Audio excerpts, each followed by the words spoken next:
ఏములాడ రాజన్న, భద్రాద్రి రామన్న, యాదగిరి నర్సన్న, కొమరేలి మల్లన్న, చెరువుగట్టు రామలింగన్న, వరంగల్ భద్రకాలమ్మ, బాసర సరస్వతమ్మ, ఆలంపూర్ జోగులాంబ ఇట్లా ఏ గుడి కాడ చూడు మస్తు మంది భక్తులు. కానీ అంతటా బగ్గినవడే మాట ఏందంటే ఆ సౌలతి లేదు, ఈ సౌలతి లేదు, అదుంటే బాగుండే, ఇది చేస్తే బాగుండే అని. అయితే ఎండాకాలం తాతీలు రాగానే గుల్లబాట పట్టినట్టుర్రు కదా. ఇప్పుడు సౌలతులు ఎట్లున్నాయో గాని మల్లెడికైతే మస్తు మారుతదబ్బా. 586 కోట్ల రూపాయలతోటి భద్రాచలం రాములవారి గుడికాడ పనులు షురు కాబోతున్నాయి.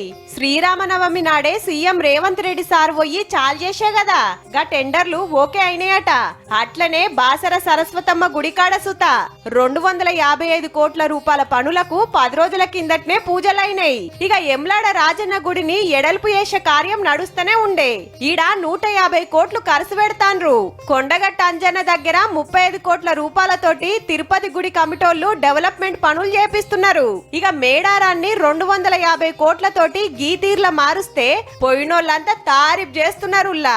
చేయాల్సిందే మరి. శీతం మంది గుళ్ళు గోపురాలకు పోతరాయే. పెద్దగా క్యూ లైన్లు, నెత్తెంటికలిచ్చే సౌలతి, ప్రసాదాల కౌంటరు, గుండము, పార్కింగు, రాత్రి నిద్రలకు సత్రాలు, అన్నదానం సత్రాలు ఇట్లా ఎన్నో ఉంటాయి. దినమింత భక్తులు పెరుగుతాంటే హచ్చినోళ్లకు తక్లీవులు కాకుండా చూడాలే కదా మరి. ఈడో ముచ్చట యాద్ చేయాలే. పాత గవర్నమెంట్ల గిన గిట్లనే చేపించిండ్రు గాని యాదగిరి గుట్టను యాదాద్రి యేసుడు తప్పితే ఇంకే గుడికాడ మరమతుగాలే, సౌలతి పెరగలే.